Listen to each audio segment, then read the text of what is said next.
Hello. Bonjour à tous, ici Pascal de l'Institut des études sur la neutralité.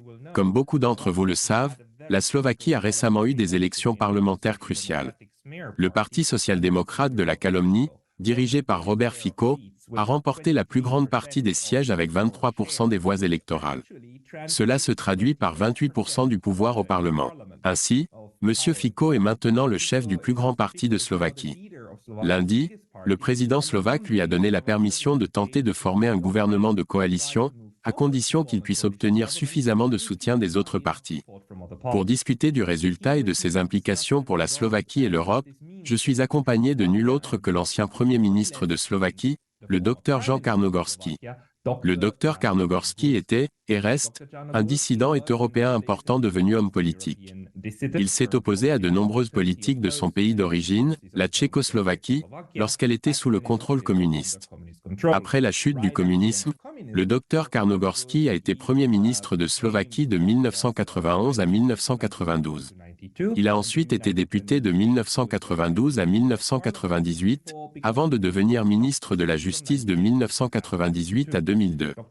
Dr Karnogorski, merci beaucoup de nous rejoindre à nouveau. Hello, Mr. Lodas. Dr. Janogorski, this is a very important discussion what's happening in Slovakia, and right before I talk. Il s'agit d'une discussion cruciale sur les événements actuels en Slovaquie. J'ai mentionné précédemment que le monde observe la Slovaquie car quelque chose d'inédit s'y déroule. Pour la première fois, un parti a été élu en déclarant officiellement qu'il ne soutient pas l'envoi d'armes en Ukraine. Dans les médias internationaux, M. Fico est souvent présenté uniquement comme pro-russe ou opposé à la fourniture de munitions à l'Ukraine. Mais est-ce une représentation juste de M. Fico? Est-ce le débat qui a eu lieu en Slovaquie, ou y a-t-il eu une autre discussion qui l'a conduit à remporter le siège le plus important au Parlement? Or was it a different discussion for him to win the biggest share in Parliament? I must say that inside of Slovakia, it didn't happen to anything. Je dois dire que rien de très dramatique ne s'est produit en Slovaquie. Tout d'abord, M. Fico a déjà été 2 fois Premier ministre de Slovaquie. Il a perdu son poste en 2018 en raison d'une campagne médiatique peu claire menée par les médias traditionnels. Les 3 derniers gouvernements de Slovaquie, en particulier le plus récent, n'ont pas été couronnés de succès.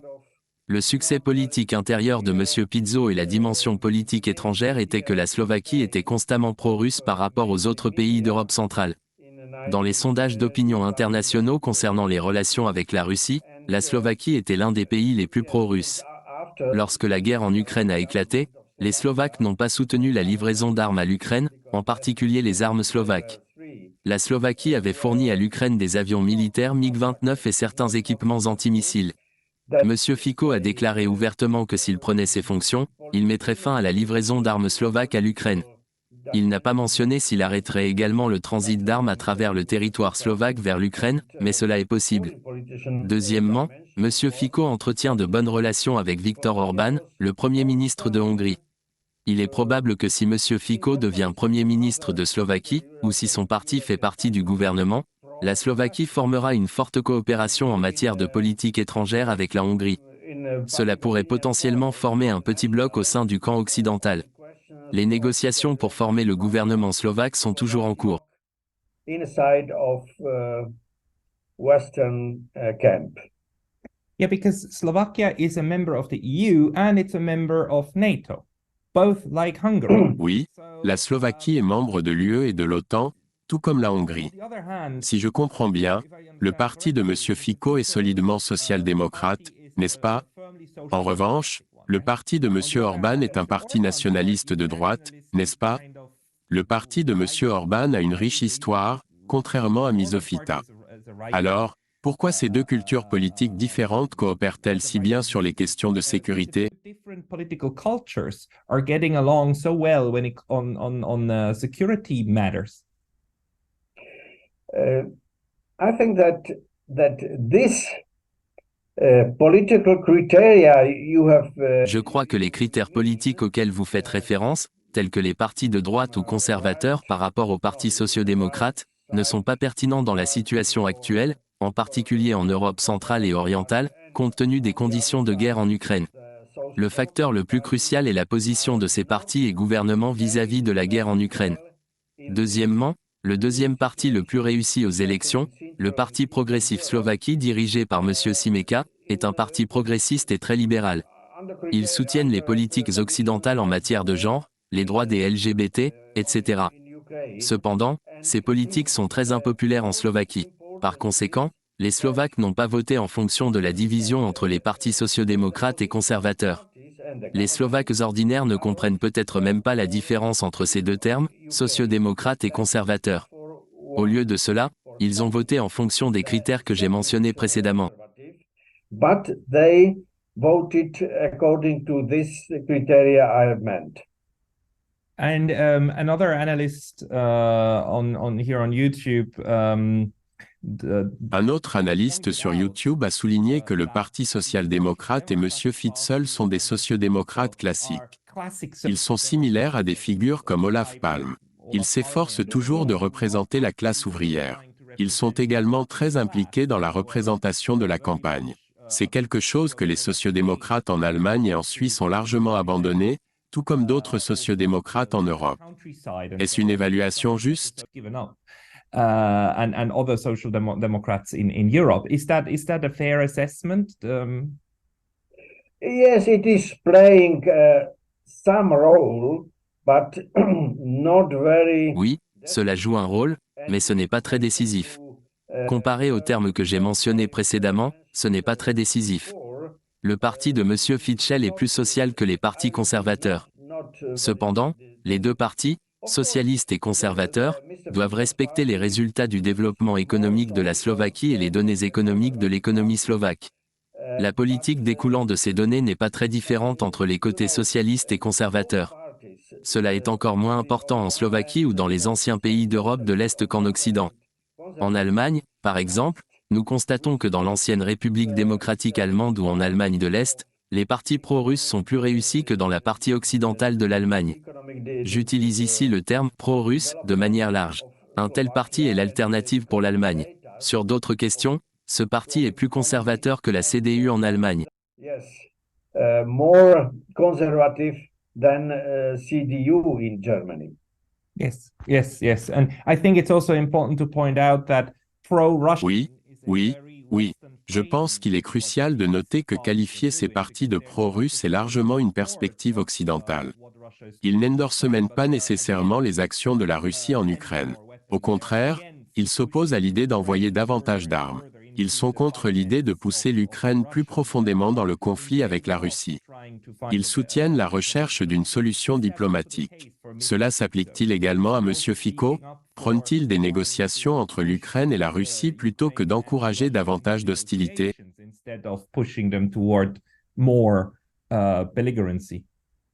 Yes. The almost main slogan of Mr. Oui, le slogan principal de M. Fico en matière de politique étrangère était « Nous souhaitons la paix en Ukraine ». Il a exprimé son soutien à toutes les solutions qui pourraient accélérer la paix dans la région. Je tiens à souligner qu'il y a environ 3 ou 4 ans, même avant la guerre en Ukraine, une réunion directe entre Russes et Ukrainiens a eu lieu en Slovaquie, plus précisément dans la ville de Košice. Il s'agissait d'une conférence de 2 jours qui a été assez réussie. Cette réunion a eu lieu avant même le conflit, et je dois dire qu'elle n'était pas de très haut niveau. Monsieur Fico et son gouvernement soutiennent vivement la tenue de telles réunions à nouveau. Ils estiment que les puissances occidentales, en particulier les États-Unis et la Grande-Bretagne, ne devraient pas être autorisées à compromettre les résultats de ces réunions.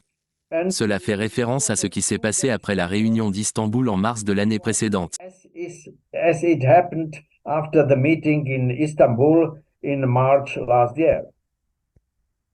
So, is this a popular opinion in Slovakia, what you're telling me here? Alors, est-ce que tu dis qu'en Slovaquie, il est couramment admis que l'Occident, qui a perturbé les pourparlers de paix en mars 2022, partage une part significative de responsabilité dans l'état actuel de la guerre? Est-ce une opinion largement répandue?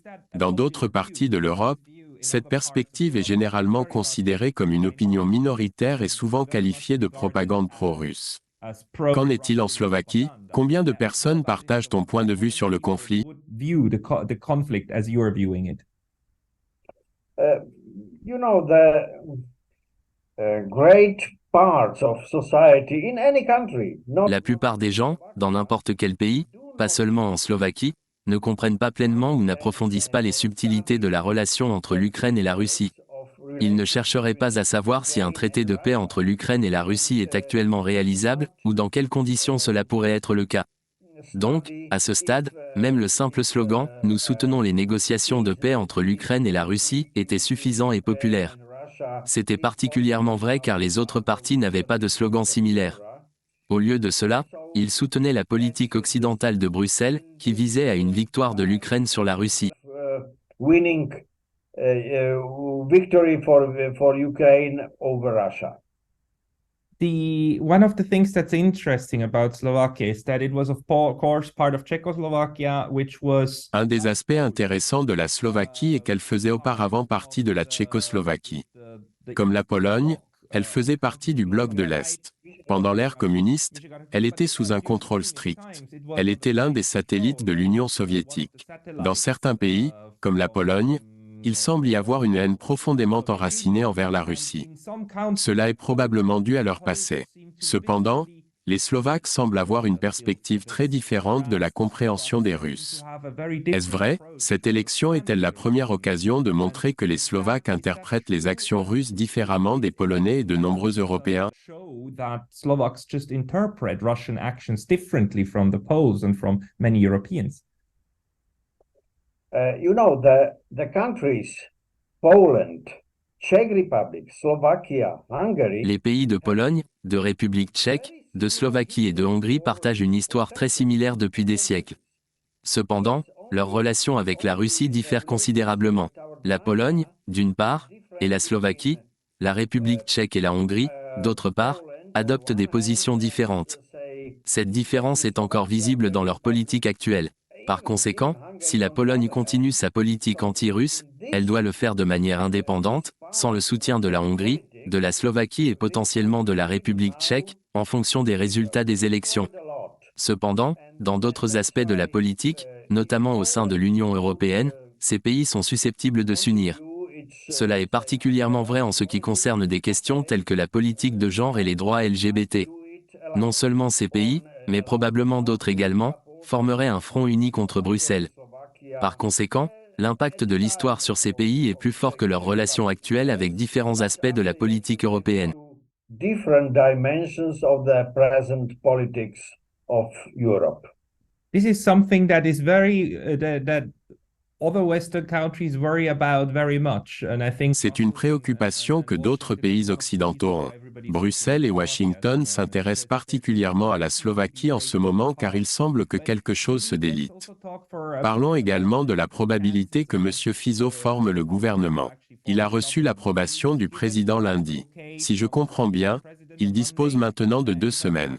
Il est important de noter que, bien que les médias rapportent qu'il a remporté 23% des voix électorales, cela équivaut en réalité à 28% des sièges au Parlement. Il y a un autre parti, anciennement membre des sociodémocrates, qui pourrait accepter de former un gouvernement. Ensuite, ils auraient besoin d'un autre parti pour se joindre à eux. Quel est selon vous le résultat probable des négociations en cours pour former une coalition? What do you think is the most likely outcome of these coalition talks that are going on right now? Because of the, pressure of the... En raison de la pression exercée par les pays occidentaux, en particulier les États-Unis et Bruxelles, sur la politique interne de la Slovaquie et sur celle du gouvernement slovaque, il pourrait y avoir des changements. Cette pression pourrait entraîner des changements si M. Fico échoue à former un gouvernement d'ici le 15 octobre. Si cela se produit, le Parti libéral progressiste de M. Simeka aurait une chance de prendre le pouvoir. Cependant, pour l'instant, M. Fritzl semble avoir de meilleures chances de succès. Cela s'explique par le fait que le troisième parti le plus réussi aux élections, le parti LAS ou Sound de M. Pellegrini, est idéologiquement et politiquement proche du parti de M. Fico. Ce parti s'est séparé du parti de M. Fico. Le troisième parti, le Parti national slovaque, est encore plus pro-russe que le parti de M. Fico. Selon les rapports médiatiques actuels sur les négociations de formation du gouvernement, il semble que M. Fico ait de bonnes chances de former le gouvernement. Nous le saurons avec certitude d'ici le 15 octobre, date limite fixée par le président à M. Fico pour former le gouvernement. The time to create the government from the president. There are fears that the Brussels and Il y a des inquiétudes selon lesquelles à la fois Bruxelles et Washington pourraient exercer une pression significative sur la Slovaquie pour empêcher M. Fico de former le gouvernement. De plus, si cela se produit, la Slovaquie pourrait devenir la proie de la politique d'influence, en particulier de la part de Bruxelles. Il pourrait même utiliser l'euro comme un outil pour forcer le gouvernement à changer de cap. Partagez-vous ces craintes, ou pensez-vous que ces inquiétudes sont exagérées? Êtes-vous inquiet que l'Union européenne puisse tenter d'exercer une forte pression sur la Slovaquie? Are you afraid that the European Union might try to put a lot of pressure on Slovakia?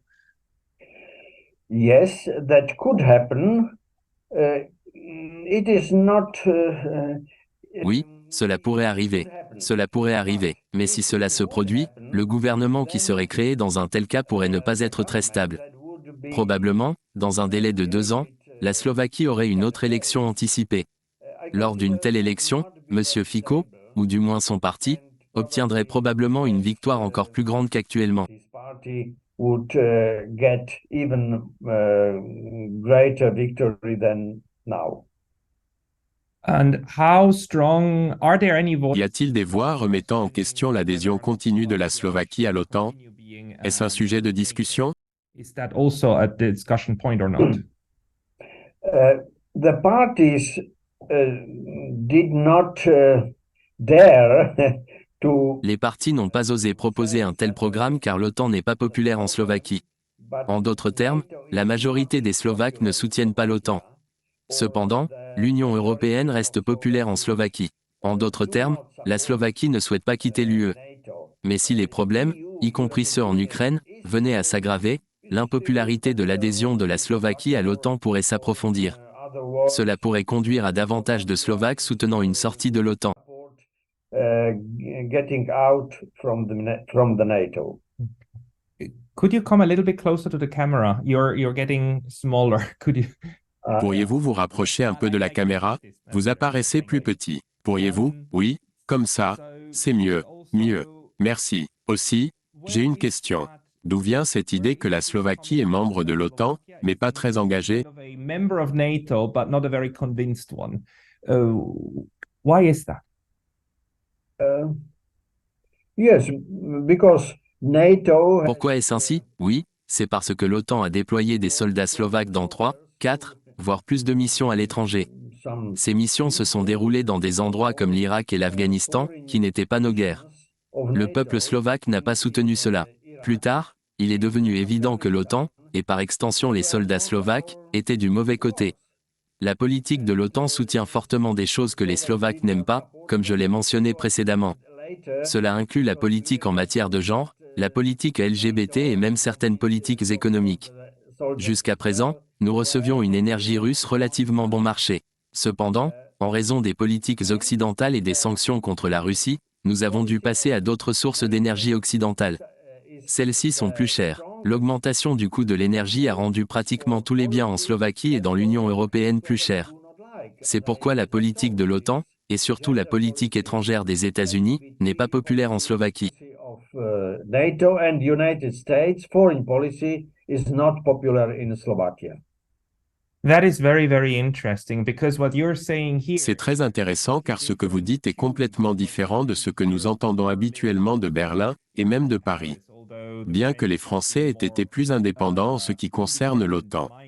Mais ce que vous suggérez, c'est qu'il y a aussi un ressentiment croissant en Europe de l'Est, en Europe centrale et parmi les nouveaux membres de l'OTAN. Ce ressentiment est dirigé contre l'imposition des valeurs occidentales, qui entraîne souvent une intervention occidentale. Plus tard, nous découvrons que ces interventions étaient terribles et erronées. Serait-ce une affirmation juste? We're horrible and we're wrong. Is that fair to say? Yes, and you see that it is not only the case of Slovakia. It is the case even East Oui, et vous pouvez voir que ce n'est pas seulement le cas pour la Slovaquie. Il en va de même pour l'Allemagne de l'Est et la République tchèque. La situation peut ne pas être aussi intense qu'en Slovaquie, mais elle est toujours présente. C'est également vrai pour la Hongrie et la Bulgarie. La Pologne, cependant, est un cas différent en raison de ses relations historiques avec la Russie, ou plutôt avec la Russie historique au fil des siècles.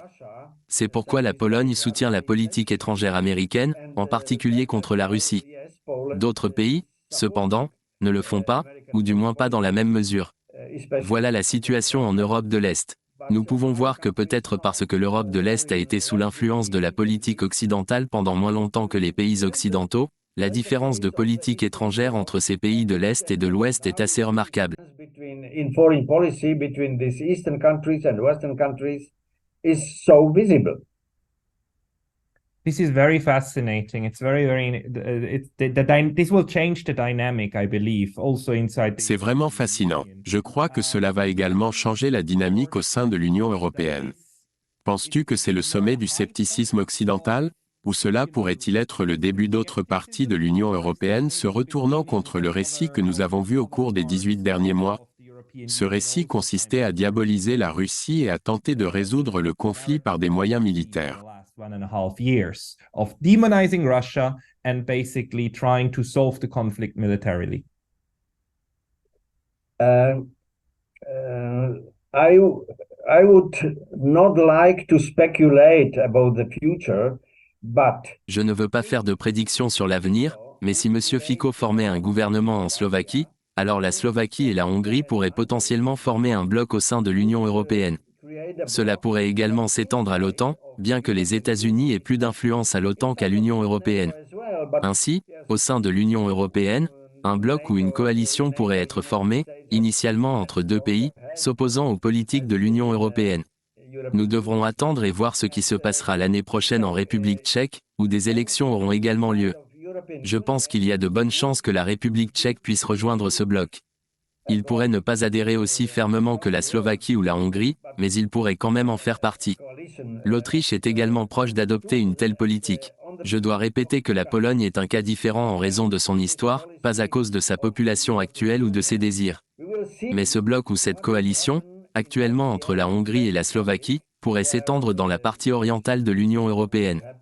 Si le conflit en Ukraine aboutit à ce que l'Ukraine ne puisse pas vaincre la Russie, ce qui est assez probable, alors ce bloc au sein de l'Union européenne pourrait croître encore plus rapidement. then this bloc inside of European Union would grow even faster. Yeah, and it's very interesting, if Slovakia and Hungary joined. Oui, c'est assez intéressant.